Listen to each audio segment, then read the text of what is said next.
जदीद औरतें हमें ये कहती हैं कि शादी के बाद अलग घर उनका हक है। ठीक है, आपका हक है। वो हमें कहती हैं कि हमारे माँ बाप की खिदमत उनका फर्ज नहीं। ठीक है, आपका फर्ज नहीं है। आपकी सब बातें ठीक हैं। वो कहती हैं कि जॉइंट फैमिली सिस्टम ठीक नहीं है।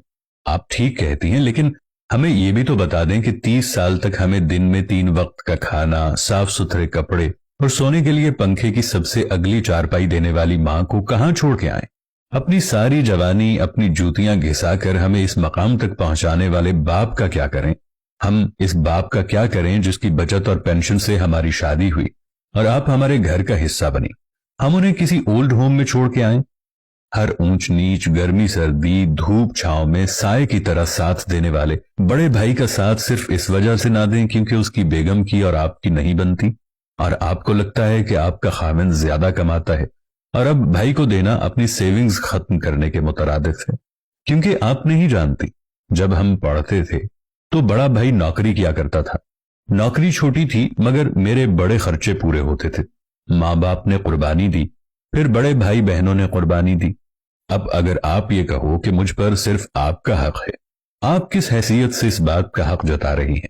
मेरी तो अपनी शादी मेरे बाप की कमाई की वजह से हुई है, क्योंकि अपनी नौकरी में तो मैं किसी बड़े शहर में किराए का घर तक अफोर्ड नहीं कर सकता। भाई मिलकर रह रहे हैं, मसाइल हैं, लेकिन क्या मसाइल भाइयों के हैं। आप पंजाब यूनिवर्सिटी या कोई भी हॉस्टल देख लें, आप बॉयज हॉस्टल में कभी ये तफरीक नहीं कर पाएंगी कि किसके पास कितने पैसे हैं, क्योंकि पैसे कम हो या ज्यादा रूममेट्स और दोस्त आपस में इकट्ठे रहते हैं, खाते हैं, पीते हैं, और ये कभी महसूस नहीं करवाते कि 4 दोस्त मिलकर एक का खर्चा उठा रहे हैं या एक जागीरदार दोस्त चारों को पाल रहा है। तो ये अचानक ऐसा क्या होता है कि जैसे ही शादियां होती हैं, एक हंसते बसते घर में सियासत और फिर अकवाले जर्री का दौर चलने लग जाता है कि जनाब अलग घर तो औरत का हक है। हक है, बिल्कुल है, लेकिन कोई साथी ये भी तो बताएं, माँ बाप का क्या हक है, उनको कहाँ छोड़ के आए। कम कमाने वाले बड़े भाई जिसने कई जगह हमारी फीसें दी हों, उसका क्या करें, उसको क्या कहें। मेरी जगह पर कई जगहों पर लड़ने वाले, मुझ पर जान छिड़कने वाले भाइयों का क्या करूं।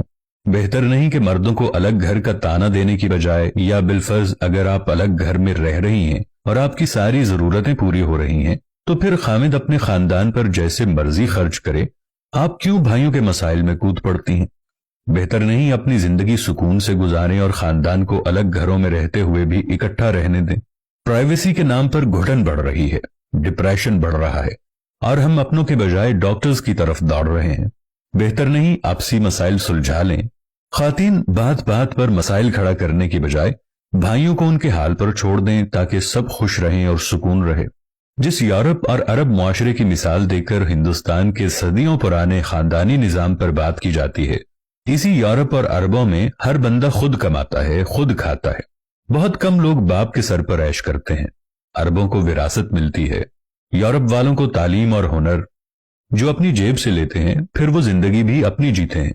ऐसा नहीं हो सकता कि आपका खाविंद बाप की जेब से पढ़ पढ़ाकर असिस्टेंट कमिश्नर बने और आखिर में आपको याद आ जाए कि घर पर तो सिर्फ मेरा हक है।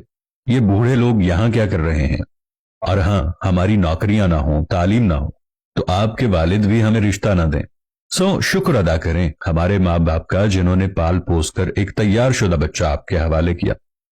तो ये कहानी आखिर में हमें याद दिलाती है कि खानदानी रिश्ते और मोहब्बत की अहमियत को समझना और इसकी कदर करना कितना जरूरी है।